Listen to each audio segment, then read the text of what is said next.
By Pema Chödrön. If you want to pitch in and help solve the world's problems, says Pema Chödrön, you've got to start with yourself. Here's her advice for making friends with the fear that can hold us back. Despite what we might think much of the time and what the news programs imply, we all wish to be sane and open-hearted people. We could take our wish to be more sane and kind and put it in a very large context. We could expand it into a desire to help all other people, to help the whole world. But we need a place to start. We can't simply begin with the whole world. We need to begin by reaching out to the people who come into our own lives, our family members, our neighbors, our coworkers. Perhaps we are inspired to enter a profession where we can spend our time and energy trying to help at a global or national level, but even if we express our wish to be open-hearted by working for global peace or justice or environmental well-being, even on that grand scale, we need to work on what is immediate to us all the time. We need to work on ourselves. When we do this work on ourselves, however, we can still think of it in the wider context of our community, our nation, and our world. Viewing the work we do on ourselves in this larger context is very important. I don't mean to be harsh, but I have to say that a lot of people who do so-called spiritual work can be somewhat selfish. Their spiritual path is all about taking care of themselves, and they may not notice that what makes them feel comfortable and secure is actually at the expense of other people. We all know other people like this, don't we? The news we hear is mostly bad news, and that makes us afraid. It can be quite discouraging. Yet we could actually derive inspiration for our warriorship, for our bodhisattva path, from these dire circumstances. We could recognize the fact, and proclaim the fact, that we are needed. If we're hurting enough, and we really start looking for the source of our pain and what we can do about it, it goes beyond just wanting to feel better ourselves. In Buddhism, this is called the bodhisattva ideal. In the Shambhala teachings, we talk about it as warriorship, or, you might say, spiritual warriorship. At its most basic, it means working on ourselves, developing courage and fearlessness and cultivating our capacity to love and care about other people. It involves taking good care of ourselves, but whatever we do, it's all in the bigger context of helping. When we look at the world around us, our immediate world and the bigger world beyond, we see a lot of difficulty and dysfunction. The news we hear is mostly bad news, and that makes us afraid. It can be quite discouraging. Yet we could actually derive inspiration for our warriorship, for our bodhisattva path, from these dire circumstances. We could recognize the fact, and proclaim the fact, that we are needed. Who are we? You and me and every one of us, each of us on this earth is needed at this time. Why are we needed and in what way are we needed? We're needed because there are hundreds of thousands of billions of beings who are suffering. If even one small segment of us, one subcommunity, took it upon themselves to live their life in a way that helped their families, their neighborhoods, their towns, and indeed the earth itself, something good would begin to happen. If we come to the understanding that we are needed and commit ourselves to doing something about our own pain and the pain around us, we will find that we are on a journey. A warrior is always on a journey, and a main feature of that journey is fear. This fear is not simply something to be lamented, avoided, or vanquished. It is something to be examined, something to make a relationship with. Fear is a very timely topic now, because fear these days seems so palpable, so atmospheric. You can almost smell the fear around you. The polarization, fundamentalism, aggression, violence, and unkindness that are happening everywhere on the planet, these bring out our fear and nervousness and make us feel that we are on shaky ground. The truth is that the ground has always been shaky, forever. But in times when fear is prevalent, that truth is more obvious. All this fear surrounding us may sound like the bad news, but in fact it's the good news. Fear is like a dot that emerges in the space in front of us and captures our attention. It is like a doorway we could go through, but where that doorway leads is not predetermined, it is up to us. Usually when we're afraid, it sets off a chain reaction. We go inward and start to armor ourselves, trying to protect ourselves from whatever we think is going to hurt us, but our attempts to protect ourselves do not lessen the fear. Quite the opposite, the fear is actually escalating. Rather than becoming free from fear, we become hardened. As our fear spreads within, it makes us harder and more set in our ways. A warrior is always on a journey, and a main feature of that journey is fear. This fear is not simply something to be lamented, avoided, or vanquished. A lot of the most painful conditions in the world are initially motivated by fear. Fundamentalism, for example, comes about when we feel we need something definite and solid to protect ourselves from those who are different from us. That arises from the fear of losing control. Likewise, our addictions come from trying to assuage the discomfort we feel inside, the fear that things are out of our control and we have no secure ground under our feet. Whatever form fear hardens into, it continues to escalate and results in actions that can do great damage. It escalates into wars and riots. It escalates into violence and cruelty. It creates an ugly world, which breeds more fear. Yet the raw fear initially emerges as a dot in space, as a doorway that can go either way. If we choose to take notice of the actual experience of fear, whether it's just a queasy feeling in our stomach or actual terror, whether it's a subtle level of discomfort or mind-numbing dramatic anxiety, we can smile at it, believe it or not. It could be a literal smile or a metaphor for coming to know fear, turning toward fear, touching fear. In that case, rather than fear setting off a chain reaction where you're trying to protect yourself from it, it becomes a source of tenderness. We experience our vulnerability, but we don't feel we have to harden ourselves in response. This makes it possible for us to help ourselves and to help others. We're all very familiar with the experience of fear escalating, or the experience of running away from fear. But have we ever taken the time to truly touch our fear, to be present with it and experience it? Why? Do we know what it might mean to smile at fear?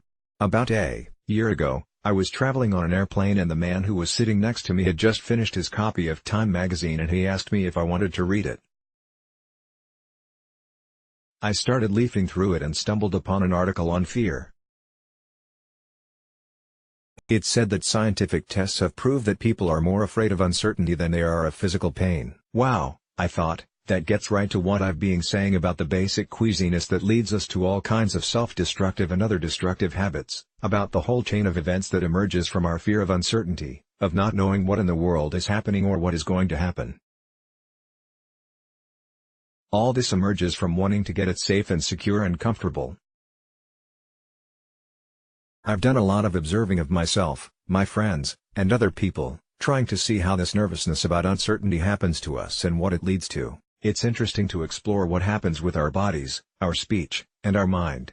I've come up with a very nice, little, secure, comfortable answer. I figured it all out and now I don't have to be scared anymore. That's not how it works, of course. Noticing is not necessarily about finding security.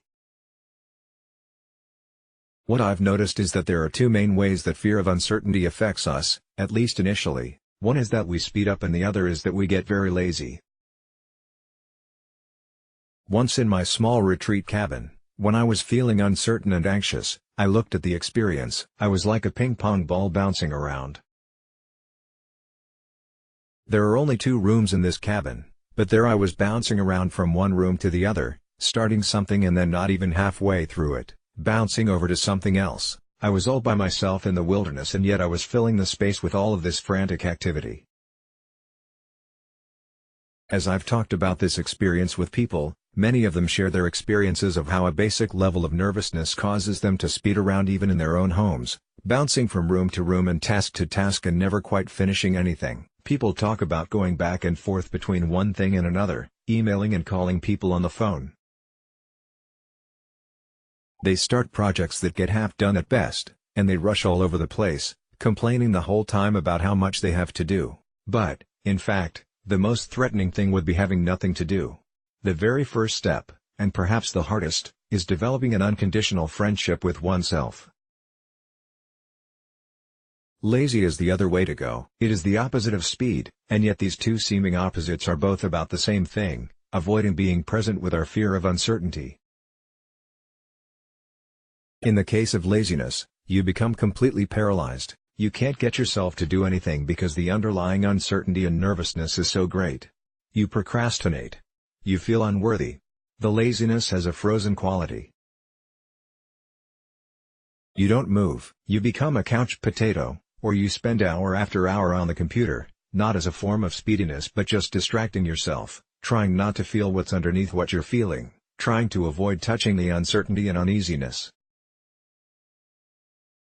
And yet in the background, it dominates your life.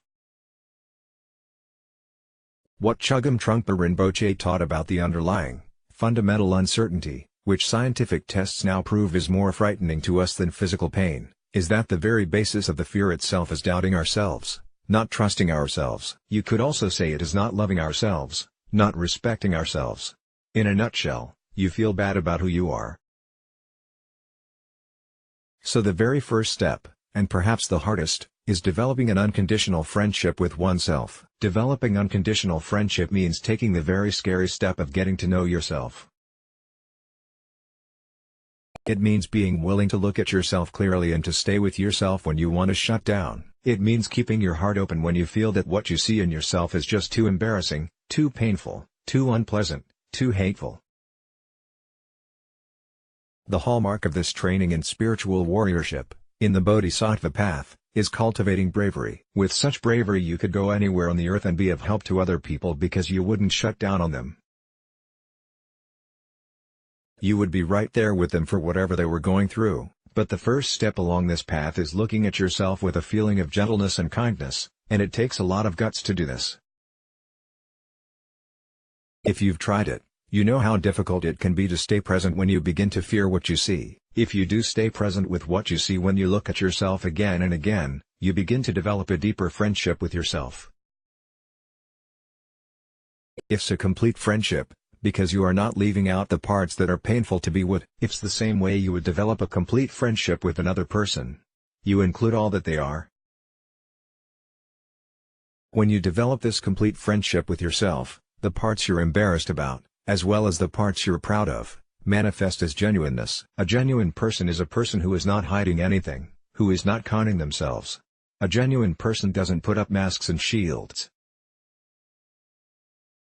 You might think becoming a spiritual warrior means going to the most hellish parts of the earth and helping people. And it is true that a spiritual warrior would do that if it was called for. But becoming a spiritual warrior does not start there.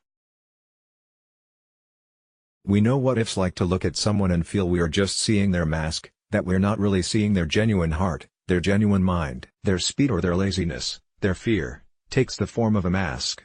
They hide behind their roadrunner or couch potato persona. But when someone is present for all of their uncertainties, for the scary places within, they become genuine, and the mask, the persona, drops away. You feel you can trust them because they're not conning themselves, and they're not going to con you. Their genuineness manifests because they have seen all there is to see about themselves. It doesn't mean that they're not still embarrassed or uncomfortable about things they see, but they don't run away.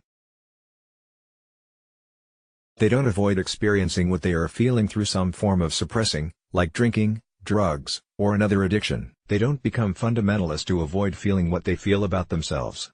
They do not strap on the armor.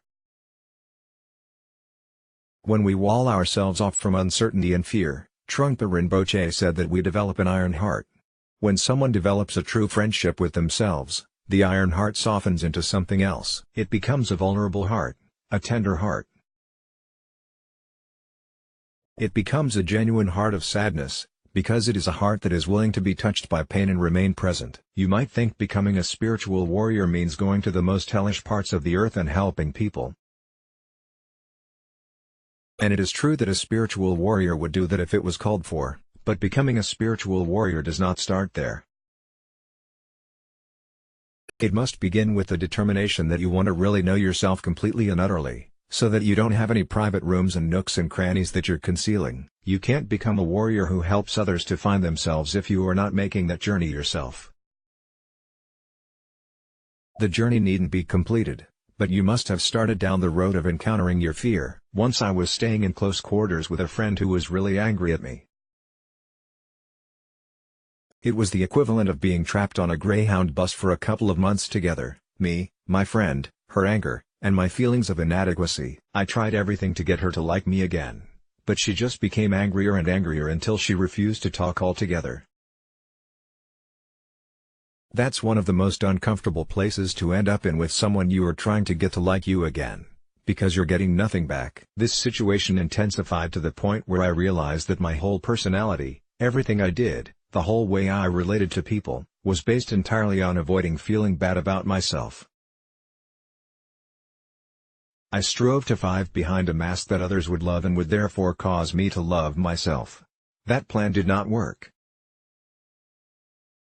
It was a powerful revelation to see that all my habits and approaches to life were coming from this deep hiding and avoidance. It was exhilarating in some way, but then I realized that my friend and I were still on the bus together, and work remained to be done.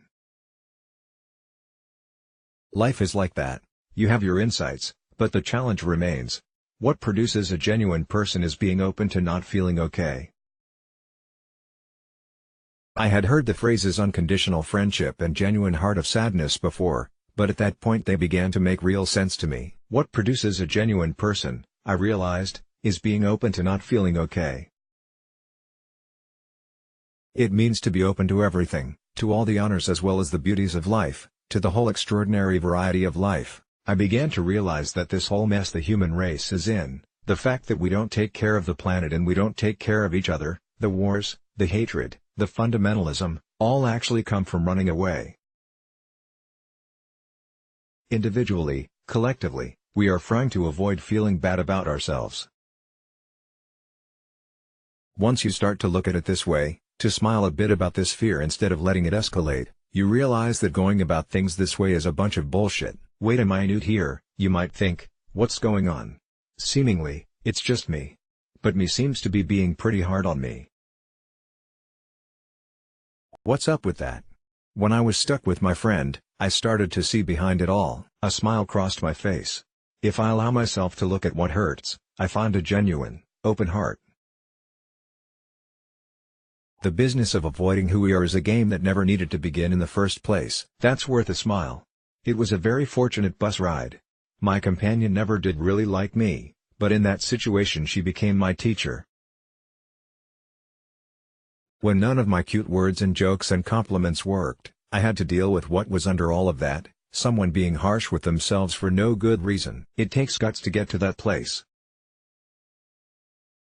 I can't say that I did it willingly, and I'm not sure that anyone would do it willingly, but situations like that can help us to see why we need to look into our fear. It's not so easy to do, but fortunately we have a method that can help us discover the courage to smile at fear. Meditation practice is a method for being with ourselves and completely, allowing the time and space to see it all with gentleness, kindness, and honesty. It is the safest environment within which to undertake this mission impossible.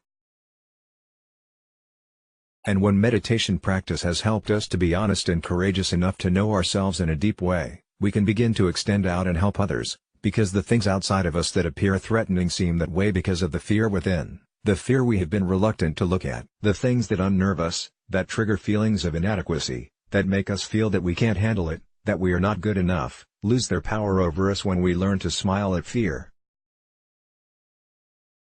It's not a one-shot deal, as Trungpa Rinpoche was fond of saying. There are many reruns. We go through it again and again. We feel uncertain, we busy ourselves, we become frozen, we are lazy, our fear escalates, but our practice also makes it possible for us to notice it happening again and again, and to allow fearlessness and genuineness to emerge from the very act of going into our fear. While fearlessness may be our goal, so to speak, the basis of fearlessness is knowing fear, and that knowing takes place over and over again. Fearlessness and the compassion that arises from it are not solid and permanent, they emerge when your fears are triggered. I'm sure that if I had to go on the bus with that same lady tomorrow, it would be a very different experience, yet I would still be uncomfortable, but when my fear was inevitably triggered, warriorship would be triggered as well. And a smile might more easily cross my face. If you touch the fear instead of running from it, you find tenderness, vulnerability, and sometimes a sense of sadness. This tender-heartedness happens naturally when you start to be brave enough to stay present, because instead of armoring yourself, instead of turning to anger, self-denigration, and iron-heartedness, you keep your eyes open and you begin, as Trungpa Rinpoche said, to see the blueness of an iris, the wetness of water, the movement of the wind. Becoming more in touch with ourselves gives birth to enormous appreciation for the world and for other people. It can sound corny, but you feel grateful for the beauty of the world. It's a very special way to live. Your heart is filled with gratitude, appreciation, compassion, and caring for other people. And it all comes from touching that shakiness within and being willing to be present with it. Let's block ads. Why?